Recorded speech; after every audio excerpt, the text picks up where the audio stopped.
Hello, everyone. Welcome to another episode of Holmes Movies Recommends. It's still 2020, 2 months to Somehow. go. Somehow. The clocks went back, and it was like, why do we have to have the clocks go back in Oh, 2020? everyone's making that joke. Shut up. I've seen that joke a million times. Oh, 1 more hour of 2020. Oh, Jesus Christ. I do not endorse that joke. That joke was funny the first time I saw it. I've seen it 100 times since. Okay, you can judge by the voice that I'm joined by Adam over Zoom. Hi. Oh, wait, here comes... Oh, there's a fire truck.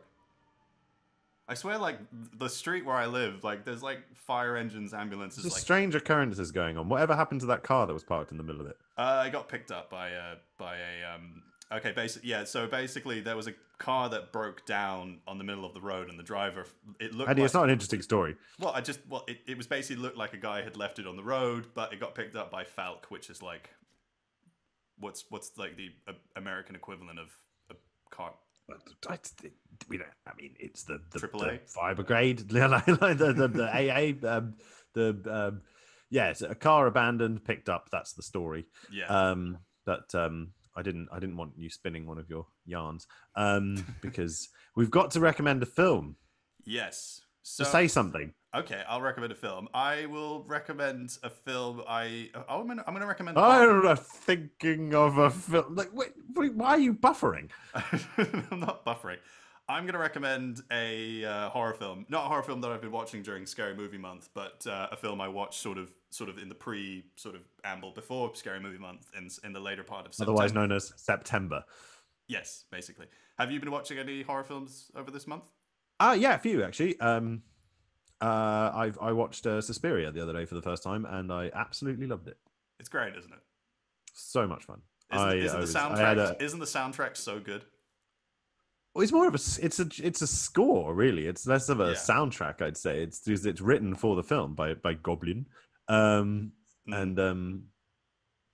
no, it's a crazy, mad, camp, loony, brilliant, like stylish, silly film. I loved it. Yeah, it's a great. That was actually my first introduction to giallo Italian horror films. So that's what are you recommending on this episode? This is like you are changing the subject and talking about everything, but you're recommending a horror film you watched in September. Yes. So what is it?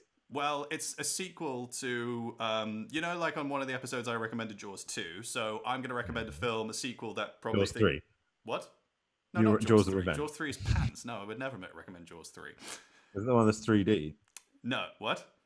Was that Jaws 3D? Is that yeah, the one? And the 3D is terrible. But also, because they shot it in 3D, all the film looks out of focus. It's terrible. It's such a bad-looking film. And the shark looks fake than the other two films. It's a fake. Nice reference. Hi, Dougie. So, yeah, the film I'm going to recommend is Exorcist 3. Okay. So, you've seen the first Exorcist, right? Yeah, a long time ago. Very long time ago. Did you like it? I've seen it twice. Both times I was young. I liked it the first time. I didn't like it the second time. I would probably like it if I watched it again, I think. I don't know. I think that the preoccupation with the Satan stuff in American pop culture around that time is something that turns me off enormously, because it was quite sort of damaging, and it was sort of it went hand in hand with the rise of the rise of the evangelical movement, as we see, and that sort of crazed campaign against heavy metal music, against Dungeons and Dragons. And it's just like basically taking stuff that a lot of young people are into and telling them that it's like sinful or terrible in some way. So I can't help like lumping in The Exorcist with some of that, but at the same time I sort of recognize it as a horror great. But The Exorcist 3, I didn't even know there was an Exorcist 3. Yeah, there's been I'm sure that... I know there are other films about exorcism. I didn't fully realize The Exorcist is like a franchise. Yeah, I mean, I'm sure that the people who were making The Exorcist had no idea that it was ever going to be so iconic or well regarded. And I'm pretty sure no one was thinking about a sequel while they were making the movie. And they were just, making a film that, won a couple of Oscars, and one of which was a Best Adapted Screenplay Oscar. A Best Adapted Screenplay Oscar for William Peter Blatty, who also wrote the book So he adapted his own book, which was actually based around a real exorcism that happened in Georgetown in Washington, D.C., where the film was Real set. exorcism? Yes. You mean... Yeah, real exorcism. Right. So yeah, If you're listening at home, Anders just did the inverted commas. Yes. So basically, so the book. So he started off as like a comedy writer, and then he went into Now you can tell it's a really funny movie. Yeah, it's true. So yeah, William Friedkin. Power of Christ compelled you, huh? I'd love that idea if the Marx Brothers were the Exorcist. Beat her over her head, you see? It's like this, boss. She's been possessed by the devil. Quick, play the piano. Okay. So yeah, William Friedkin. So you're still talking about The Exorcist 1. So yeah, I'm just leading up to. Are you going to spend this much time talking about The Exorcist 2? Because if you are, I'm going to go make a cup of tea. No. Well, okay. So William Friedkin and William Peter Blatty, they did discuss ideas about making a second film because Warner Brothers, or the people that were sort of producing the film, they were looking at the numbers and feeling like, hey, we could definitely make a sequel out of this, and they went their separate ways because they couldn't figure out how to do a sequel. And Exorcist 2, The Heretic, came out 4 years later, and that was directed by John Boorman. Emphasis on the word. Did it have Lee Marvin in it? No, it could have done, but it's like. I can't do a Lee Marvin impression. It was directed by John Boorman, and this was in sort of like a very sort of, he had a bit of a mini career slump after the success of Deliverance, and emphasis on the word bore when talking about Exorcist 2, The Heretic, because Exorcist 2 is a terrible, terrible, terrible film. It is so fucking boring. Nothing happens throughout the entire film. I get it. It's like a very strange film. It's so like, just nothing happens, and it's just painfully dull and aimless. And one important thing, it's not frightening in any way. And it's a little bit... Is there even an exorcism in it? Well, yeah, there is a little bit of an exorcism, but it's just so boring. It's just like, it's so experimental, and it's just like, what are you guys trying to do? I mean, even like William Peter Blatty, he hated the movie, and there was like then they were like, I don't know what was happening, but like William Friedkin was in the studio or something, and in some office building, and some guy was like, hey, we got Exorcist 2. Do you want to come and take a look at it? And he was like, yeah, sure, I got some time. And he got about 30 minutes into it, and he was like, what the hell is this? And apparently there was like a test screening of Exorcist 2 where people were chasing the producers after a test screening because they were like, hey, look, those are the people who made the movie. Get them! In like a really kind of Simpsons kind of way. It also sounds like the producers. A little bit, yeah. So, I mean... Except, yeah. It just, like, the film, like, it had its fans. It was liked by Pauline Kael, who did not like the first one. She appreciated it for being a very tone. There's a point in her career, isn't there, where she's almost, like, willfully contrarian. Yeah. And another... I get a lot of the stuff she says is really valuable, especially, like, I always come back to the brilliant review she wrote of Dirty Harry, where she basically just called it, like, fascism, a fascist propaganda.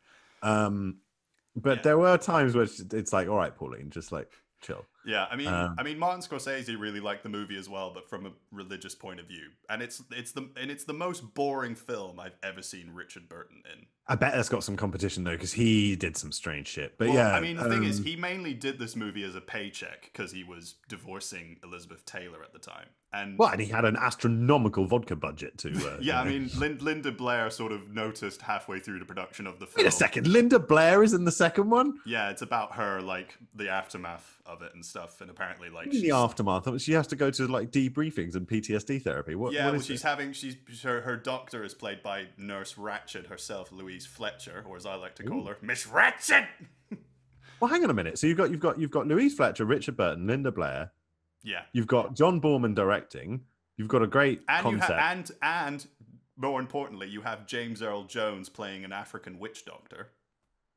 Which sounds really problematic. Yes. So he is the Rafiki of the movie. Basically, yes.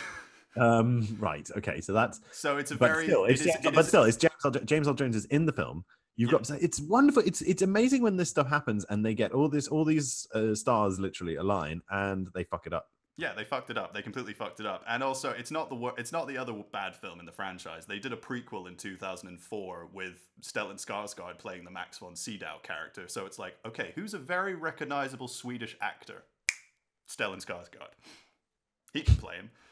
And there's at least two versions of the prequel. Because originally Paul Schrader directed the prequel, but then he was fired, and then they reshot the entire film with a mostly new cast, and Stellan Skarsgård and a few other people stayed on, and Finnish director Rennie Harlin came on. And apparently Paul Schrader and William Peter Blatty were actually kicked out of the premiere of the film because they were laughing too loudly, and William Peter Blatty prefers Paul Schrader's cut of the film, which is called Dominion, prequel to The Exorcist. I had no idea all this stuff had ever happened. This is insane. Yeah, so... I mean, they basically, because Paul Schrader's version was very cerebral, and they wanted the studio, Morgan Creek Entertainment, they wanted a more conventional horror film, and they got that from Rennie Harlin. It just wasn't a really good one. So, yeah, the bad films do outweigh the good ones in this particular franchise. So, William Peter Blatty wrote a book... So often the case, though, isn't it? Let's be honest. Yeah, it's the same with, like, Alien. So, William Peter Blatty, he wrote a book called Legion, which was... I thought, aren't there more good Alien films? Like the first two? Oh, and then there's, like... thousands of others. Yeah. Well, Alien 1, 2 are great. It's like, and then 3 is fine, the David Fincher one, and the fourth one is bad, but it's still kind of enjoyable from a guilty pleasure point of view. So that's like 50-50. But yeah, the Exorcist. Oh, there. So are we finally going to talk about Exorcist 3? Because I was just laying some sort of groundwork. Okay. Setting the scene. So you've had a one iconic film.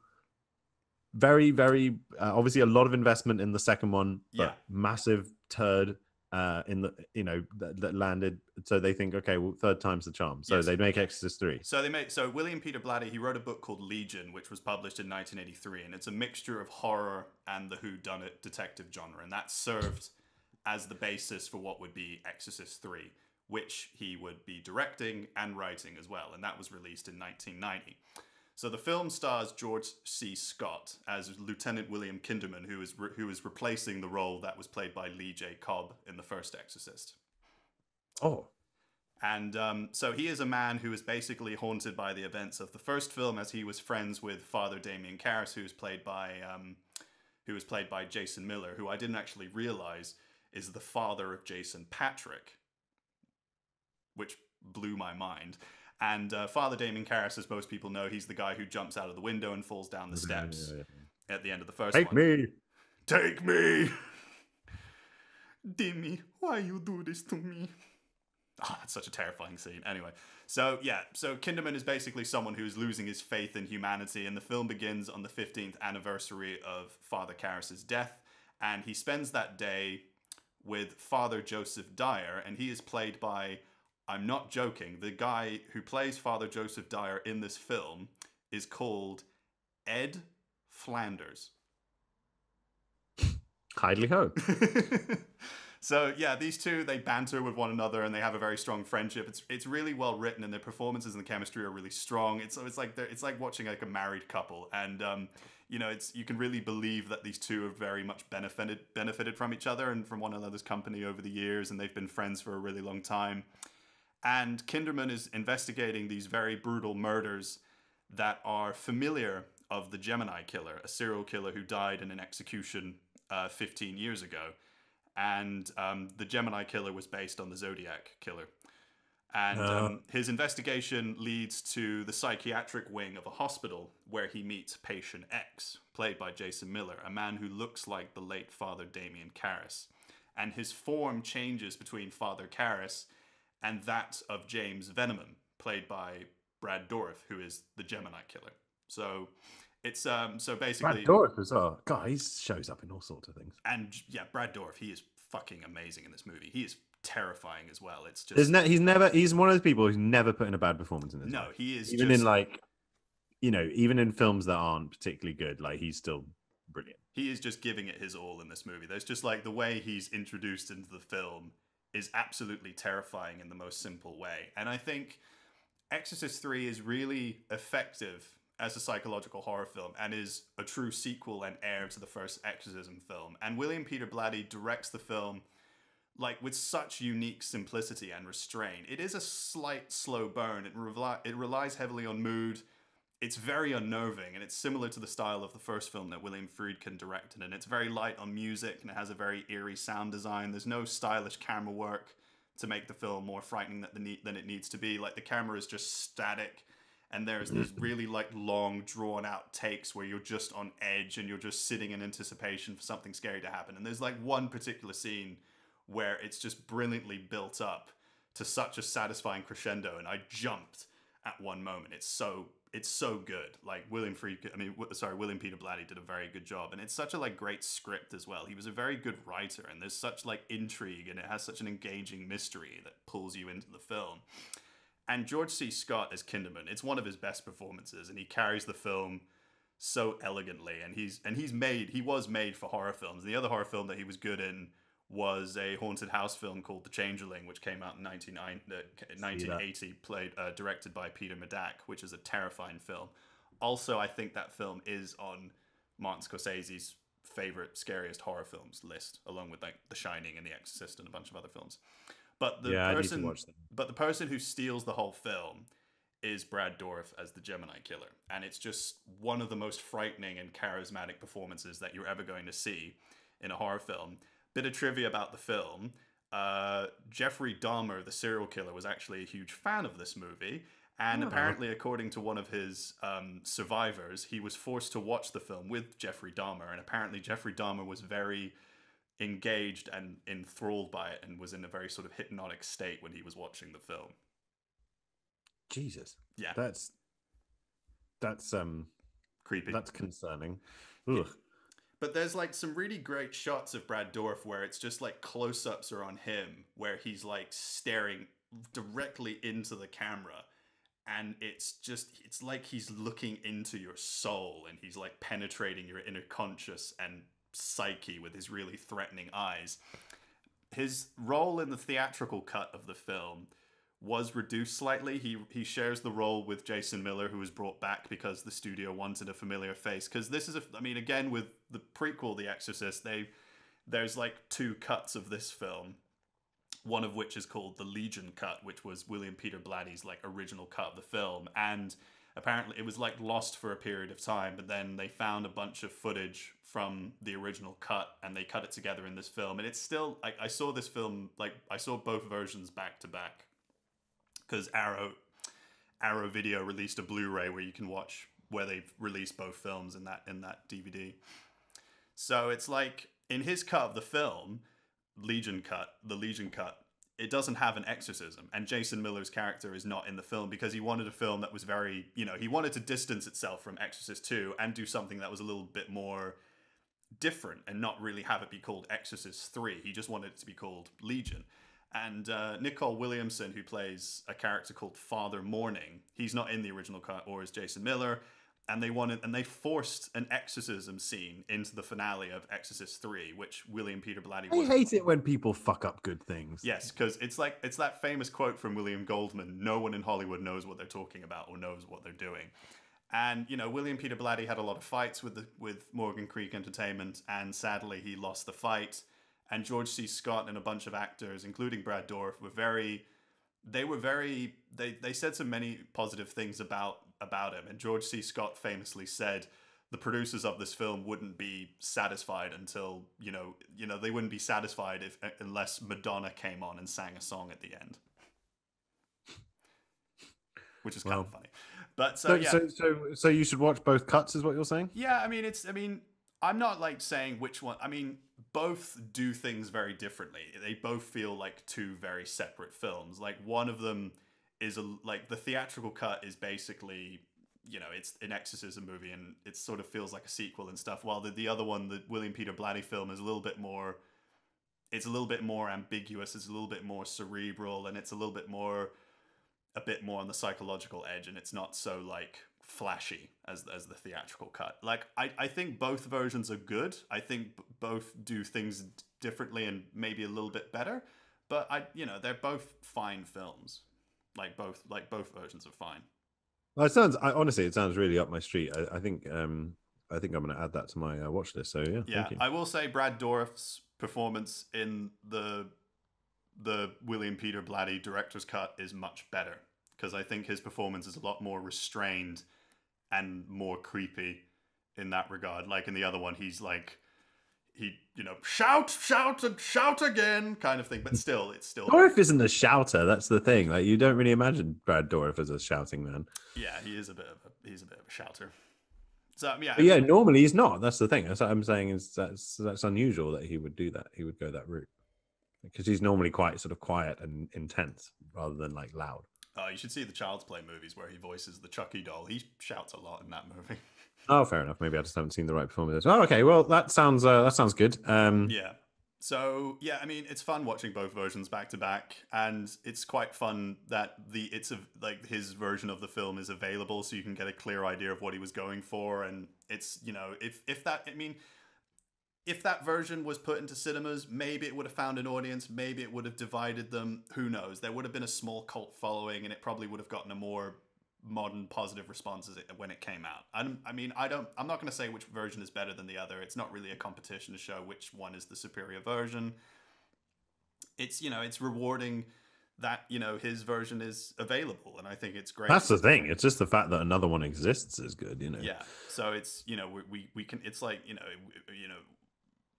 I mean, it's great that they were able to find all this footage. I mean, a lot of it is lost, but it's great that they were. I mean, in the Legion cut, it does at times. It has the theatrical version, and then it sort of cuts to like some VHS dailies, but it doesn't ruin it for. Oh yeah, I mean that's the way it is with a lot of films from.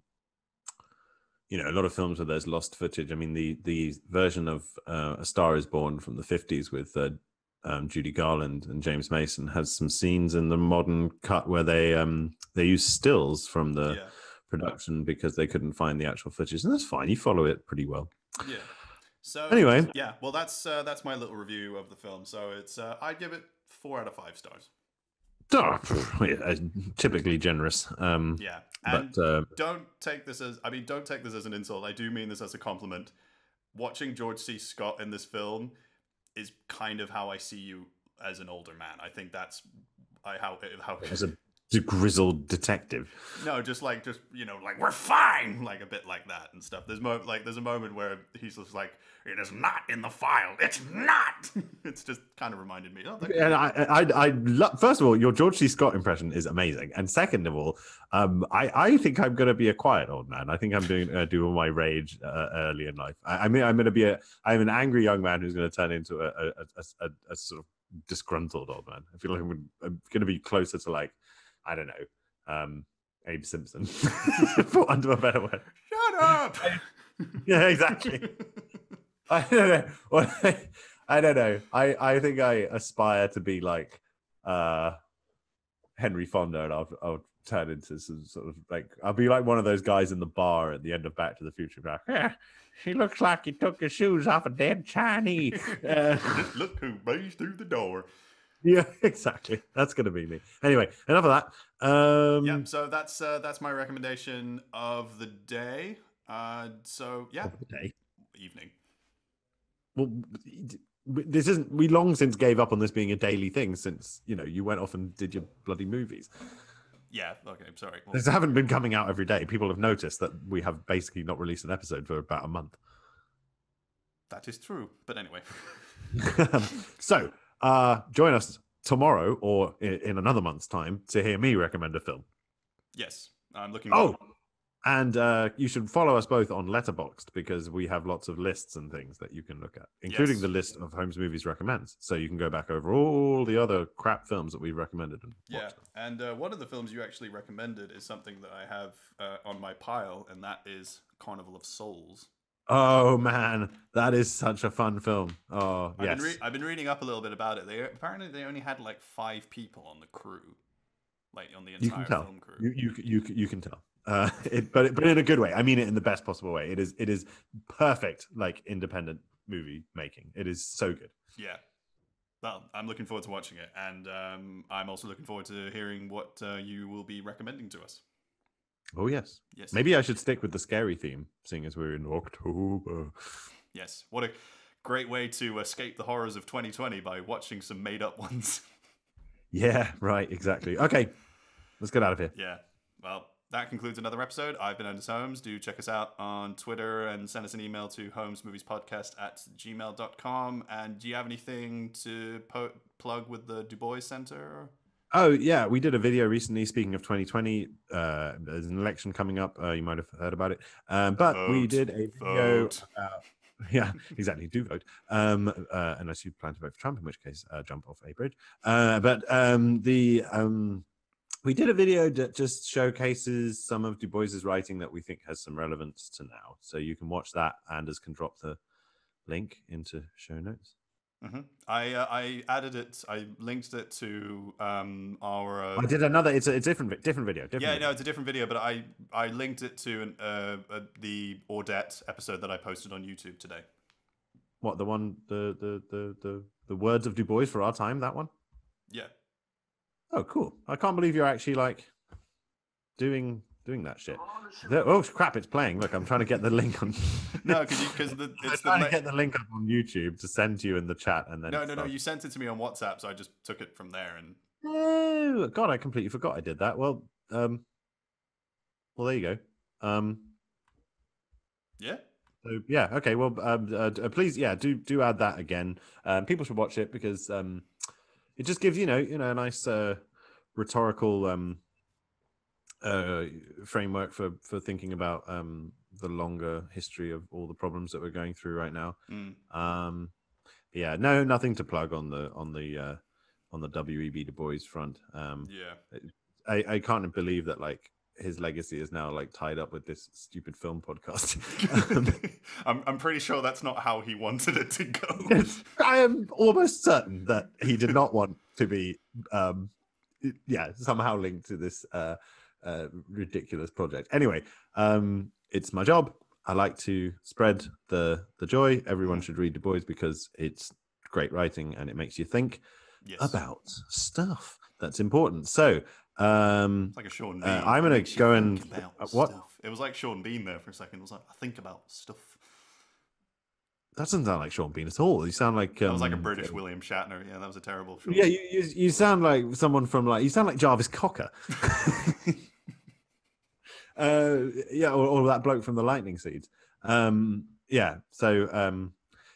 let's get out of here. Yeah. Like a Lord of the Rings film, we can't seem to end. No. Okay. Goodbye. Yeah. Goodbye.